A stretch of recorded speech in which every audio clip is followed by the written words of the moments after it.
Today I'm going to show you how I made this marble game board for 2 to 6 players. We do have plans for this available on our website, so be sure to check those out down in the description below. Without further ado, let me show you how I made it.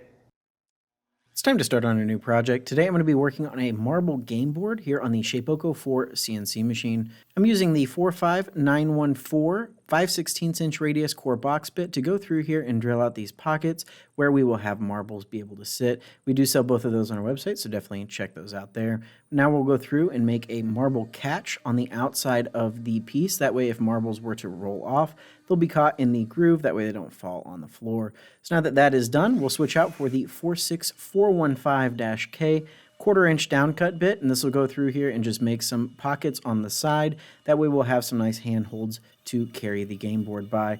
Went through and did a nice job leaving a nice clean top surface, which is exactly what we want to see.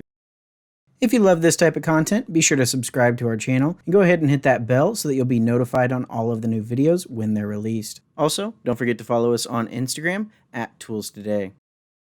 We'll get all the sawdust all vacuumed off, get the piece unclamped from the CNC machine, and we have our game board mostly ready to go. I used Oramask 813 on this piece to protect the areas where we were going to be painting later on. This way we don't get paint where we don't want it, making it much easier to clean up later on. After that's all done, I'll get the Oramask all taken off.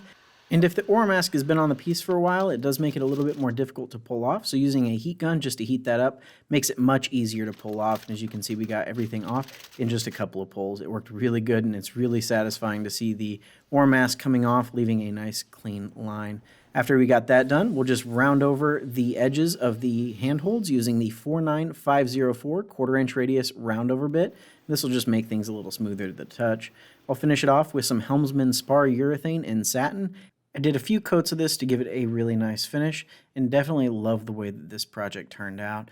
We do have plans available for this project on our website at toolstoday.com. Then you'll head to Everything CNC, scroll down to CNC Plans, and then you'll see the first plan there is the marble game board. This is definitely a really fun project to make, and will definitely make a great gift to give to anybody. You guys are sure to enjoy this one, and the plans are super detailed, so definitely check those out. Hopefully you guys enjoyed it. Have a great day, everybody. Thank you guys so much for watching. If you love this type of content, be sure to subscribe right over here. And for more great videos, click right over here.